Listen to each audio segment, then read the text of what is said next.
Nylon இழை அதிக வலுவானதாக உள்ளதால் மலை ஏறவும் பயன்படுத்தப்படுகிறது. நைலான் என்ற பலபடி இழையானது பாலிஅமைடுகள் என்ற வேதி தொகுப்புகளால் ஆனது. ஹெக்சாமெத்திலீன் டையமின் மற்றும் அடிபிக் அமிலங்கள் இணைந்து உருவாகும் பொருள் பாலிஅமைடுகள். திண்ம சில்லுகளாக இந்த பாலிஅமைடுகளை உருக்கி வெப்பமாக்கப்பட்ட ஸ்பின்னரெட்டின் மிக நுண்ணிய துளைகளில் அழுத்தும் பொழுது நைலான் உருவாகிறது. பெட்ரோலிய எண்ணெய் மற்றும் பெட்ரோலிய வாயுவினை காய்ச்சி வடிக்கும் பொழுது கிடைக்கும் துணை விளைபொருட்களை கொண்டு உருவாக்கப்படும் பொருட்களே செயற்கை இழைகளாகும்.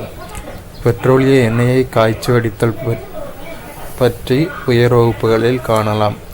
அதாவது டிஸ்லேட் பண்ணி பெட்ரோல் ஆயிலையும் பெட்ரோல் கேஸையும் டிஸ்லேஷன் மூலமாக நமக்கு கிடைக்கும்.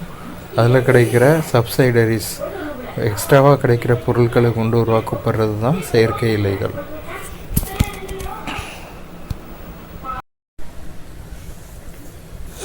ஏறத்தாழ 200 ஆண்டுகளாகவே நெகிழி நமது பயன்பாட்டில் உள்ளது.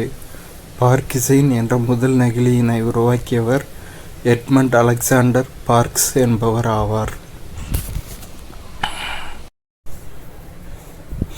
ஆண்டுதோறும் உலகம் முழுவதிலுமாக நாம் 1 டிரில்லியன் என்ற அளவில் நெகிழி பைகளை பயன்படுத்துகிறோம்.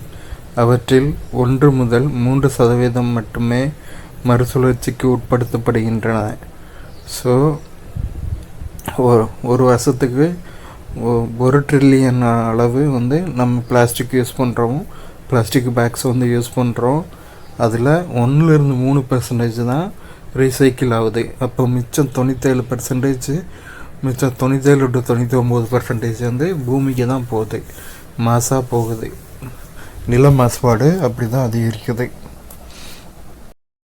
செயற்கை இழைகளாலான உடைகளில் நெகிழி பொருட்கள் இருக்கும். ஒவ்வொரு முறையும் அத்தகைய ஆடைகளை நாம் துவைக்கும் பொழுது சிறிய இழைகளான நுண்ணிழைகள் ஆடைகளிலிருந்து வெளியேறி நிலம், நீரோடைகள், ஆறுகள் மற்றும் கடல்களில் கலக்கின்றன. கடலின் மேற்பரப்பில் மிதக்கும் தொடர்ச்சியான கரிம மாசுபடுத்திகள் மேற்சொன்ன நுண்ணிய இழைகளில் ஒட்டி கொண்டு ஆபத்தான மாசுபாட்டை உண்டாக்குகின்றன. கடல்வாழ் உயிரினங்களான இறால், மீன் போன்றவை நுண்ணிய நெகிழிகளை தமது இயற்கையான உணவு ஆதாரம் என்று எண்ணி உண்கின்றன. அத்தகைய நெகிழிகளை உண்பதால் பலவித நச்சுகள் கடல்வாழ் உயிரினங்களின் உடலுக்குள் சேர்கின்றன. அந்த கடல்வாழ் உயிரினங்களை மனிதர்களாகிய நாம் உண்ணும் பொழுது உயிரினங்களின் உடலில் தங்கிய நச்சுகள் நமது உடல்களை அடைகின்றன. இவ்வாறாக உணவு சங்கிலி தொடரில் நாம் உண்ணும் உணவு, பருகும் நீர் மற்றும் சுவாசிக்கும் காற்றிலும் நுண்ணிழைகள் காணப்படுகின்றன.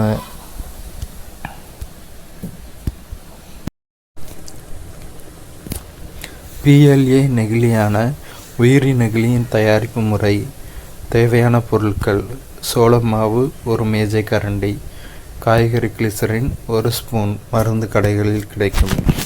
வினிகர் 5% அமிலத்தன்மை உடையது 1 ஸ்பூன், நீர் 4 மேஜை கரண்டி, கிளற கரண்டி, சமைக்கும் பாத்திரம், அடுப்பு, அலுமினிய தகடு.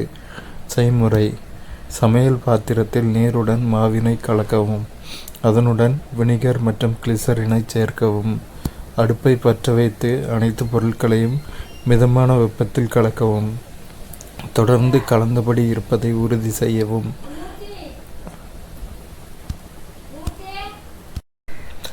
கலவையானது வெண்ணிறத்திலிருந்து நிறமற்ற ஜெல் போல் மாற வேண்டும். கொதிக்க தயாராகி குமிழ் தோன்றும் பொழுது கலவையை அடுப்பிலிருந்து இறக்கிவிடலாம். அலுமினிய தகட்டில் திரவ ஜெல்லினை பரவவிடவும்.